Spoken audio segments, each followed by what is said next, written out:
கர்த்தருடைய பரிசுத்த நாமத்துக்கு மகிமை உண்டாவதாக. 2 சாமுவேல் 22ஆம் அதிகாரம் 2ஆம் வசனம் நம்ம பார்க்கலாம். ஒரு தியானம். கர்த்தர் என் கன்மலையும் என் கோட்டையும் என் இரட்சகரும் ஆனவர். 3வது வசனம் பார்த்தீங்கன்னா, தேவன் நான் நம்பியிருக்கிற துருகமும் என் கேடகமும் என் இரட்சணிய கொம்பும் என் உயர்ந்த அடைக்கலமும் என் புகலிடமும் என் இரட்சகருமானவர். என்னை வல்லடிக்கு நீங்களாக்கி ரட்சிக்கிறவர் அவரே. எல்லா சூழ்நிலையிலும் கர்த்தர் மாத்திரமே போதுமானவர். தினத்தில் சாயந்தரம் ப்ரேயர்ல இருந்தே எனக்கு இதே தான் வருது. சூழ்நிலைகள் எப்படிப்பட்ட மோசமாக சூழ்நிலை இருந்தாலும் சூழ்நிலை கண்டு நம்ம பயப்படக்கூடாது. அது என்ன ஆகும்னா, ஆண்டவரை நம்ம விசுவாசிக்கிறதுலேருந்து, ஆண்டவருடைய விசுவாசத்துலேருந்து நம்ம விலக்கிவிடும். நமக்கு காணப்படுகிற சூழ்நிலை காட்டிலும் நம் கர்த்தர் பெரியவர். கண்மலை அப்படின்னா ஒரு பெரிய ஒரு மலை. அந்த மலை ஈஸியாக உடைக்க முடியுமா? முடியாது.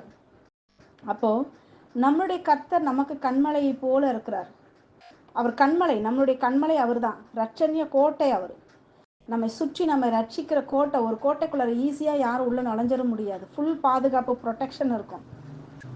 ரட்சிப்பு ரட்சிப்பு என்றால் என்ன? பாதுகாப்பு, தீங்கிலிருந்து நம்மை மீட்டு கொடுக்கிறது.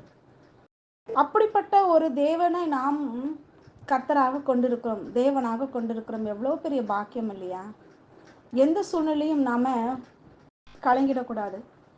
தானியேல் 3ஆம் அதிகாரத்தில் நீங்கள் பார்த்தீங்கன்னா, அனனியா, மிஷாவேல், சகரியா 3 பேரும் சாத்ராக், மேஷாக், ஆபேத்நேகோன்னு ஒரு பேர் அந்த ஊர் பேர், கல்தேயருடைய பேர், பாபிலோனிய ராஜ்ய பேர் வைத்துக்கொண்டு அவங்க இருக்காங்க. அங்கே அவங்க நல்ல ஒரு வேலையில் இருக்காங்க. ஆண்டவர் அந்த இடத்துல உயர்ந்த நிலையில் வச்சுருக்காரு. ஆனாலும் மற்றவர்கள் பொறாமை பிடித்தவர்கள். நேபுகாத் நேச்சாருடைய சிலையை வணங்க சொல்லி கூப்பிடும்போது அங்கே பார்த்தீங்கன்னா, அந்த சிலையை வச்சுட்டு அந்த ராஜா எல்லா அஃபிஷியல்ஸையும் கூப்பிட்றான். எல்லாரையும் கூப்பிட்டு வணங்க சொல்கிறான் தன்னுடைய சிலைக்கு. அப்படி எல்லாரையும் அந்த ராஜ்யம் முழுக்க எங்கெங்கிருந்தோ வராங்க, வெவ்வேறு ஊர்லேருந்துலாம் வராங்க. ஏன்னா அவனுடைய ராஜ்யம் பறந்து விரிஞ்சு இருக்கு இல்லையா? வெவ்வேறு நாடுகள்ல இருந்தெல்லாம் வராங்க. வந்து அந்த ராஜாவுடைய சிலையை வணங்குறாங்க. பெரிய பெரிய அஃபிஷியல்ஸ் தான் வராங்க. ஆனால் அந்த இடத்துல இருந்த அந்த சாத்ராக், மேஷாக், ஆபேத்நேகோ, அனனியா, மிஷாவேல், சகரியா இவங்க 3 பேர் மட்டும் வணங்காமல் இருக்காங்க. அப்போ அங்கே இருக்கவங்கள ரிப்போர்ட் பண்ணும்போது அவங்கள கூப்பிட்டு வந்து நிற்க வைக்கிறாங்க. அப்போது வணங்க முடியாது. ரொம்ப அழகாக சொல்கிறாங்க, உனக்கு நான் வந்து சொல்ல வேண்டிய அவசியம் கிடையாது. ராஜா கிட்ட சொல்கிறாங்க, ஏதோ பக்கத்து வீட்டுக்காரங்க கிட்ட, எதிர் வீட்டுக்காரங்க கிட்ட கிடையாது. ராஜா கிட்ட சொல்கிறாங்க, உனக்கு நாங்கள் ஏன் வணங்கலைன்னு சொல்ல வேண்டிய அவசியம் கிடையாது. நாங்கள் வணங்குற தெய்வத்தை தான் நாங்கள் வணங்குவோம். நீ என்ன பண்ணுற? நீ வந்து என்ன, நான் வந்து சும்மா சாதாரண லாங்குவேஜில் நான் சொல்கிறேன்.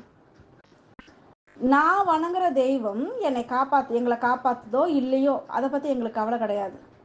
எங்களை காப்பாற்றினாலும் பரவாயில்ல, காப்பாற்றலனாலும் பரவாயில்ல. ஆனாலும் உன்னுடைய சிலையோ உன்னுடைய நீ சொல்கிற தேவர்களையும் நாங்கள் வணங்க முடியாது அப்படின்னு ஸ்ட்ராங்காக நிற்கிறாங்க, ஸ்டபர்னாக நிற்கிறாங்க. அப்போ உனக்கு கோவம் வந்து பிடிச்சி கட்டி நெருப்பில் தூக்கி போடுறாங்க.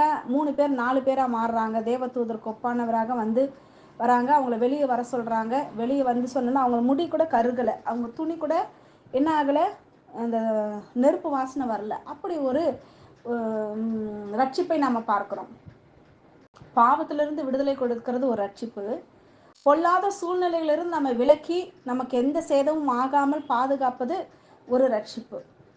ஆண்டர் விடுதலை நாயகர். பாவத்திலிருந்தும் சரி, சாபத்திலிருந்தும் சரி, ரோகத்திலிருந்தும் சரி, எல்லாவற்றிலிருந்து விடுதலை அவரை மட்டுமே நம்பி இருக்கும்போது நம்மை விடுவிக்கிற ஒரு தேவனாக இருக்கிறார். அப்படிப்பட்ட ஒரு தேவனை நம் தாபரமாக கொண்டிருக்கிறதுனால நம்ம எதை குறித்து மஞ்சக்கூடாது. சூழ்நிலைகள் எப்படி, நீங்கள் அந்த சுச்சுவேஷனை பார்த்தீங்கன்னா அவங்க 3 பேர் மட்டும் ஆப்போசிட்டாக நிற்கிறாங்க. ராஜாவுக்கு அத்தனை உலகமே நிற்கிதுன்னு வச்சுக்கோங்க. திரண்டு நிற்கிற அந்த இடத்துல வந்து உலகம் போல மக்கள் அங்கே திரண்டு நிற்கிற அந்த இடத்துல இவங்க 3 பேர் ஆப்போசிட்டாக, அது ராஜாவுக்கு ஆப்போசிட், நேபுகாத் நேச்சாரே அப்படின்னு சொல்லி கூப்பிட்றாங்க. ராஜாவாகிய உண்மை நாங்கள் வணங்க மாட்டோம்னு சொல்கிறாங்க. எவ்வளோ ஒரு, நாமளாக இருந்தால் என்ன பண்ணுவோம்? 2 பேர் மிரட்டவே டூயினாவே பயந்துருவோம். ஐயோ ஏசப்பா ஏசப்பா ஏசப்பா, சோத்திரம் சோத்திரம் சோத்திரம் சோத்திரம், பயந்து பயந்து பயந்து பயந்து உள்ளுக்குள்ள பயந்தாலும் வெளியில் சோத்திரம் சொல்லிட்டு அப்படியே தடுமாறிட்டு இருப்போம். ஆனால் அவங்க அத்தனை எதிர்ப்புகளுக்கு மத்தியிலும் உறுதியாக அவங்க நிற்கிறாங்க. நெருப்பு, பயங்கர நெருப்பு. 2 மடங்கான நெருப்பு. தூக்கிட்டு போனவங்கலாம் செத்து போயிட்டாங்க. சுருண்டு நெருப்புல தூக்கி போட்டவங்கலாம் நெருப்புல சுருண்டுக்கு அதாவது பராக்கிரமசாலிகள் வந்து இவங்கள கட்டி போட்டு தூக்கி போடுறாங்க. அவங்களாம் சுருண்டு செத்து போயிட்டாங்க. அப்போ அந்த மாதிரி ஒரு சூழ்நிலை கூட அவங்க கலங்காமல் நின்றார்கள். எப்படி ஒரு உறுதி பாருங்களேன். அந்த உறுதி நமக்குள்ளே இருக்கான்னு பார்க்கணும். நம்ம அப்போ கண்மலையாகிய நம் தேவன் நம்ம கூட இருக்காருன்னும் போது எவ்வளோ தைரியமாக இருக்கணும்ல.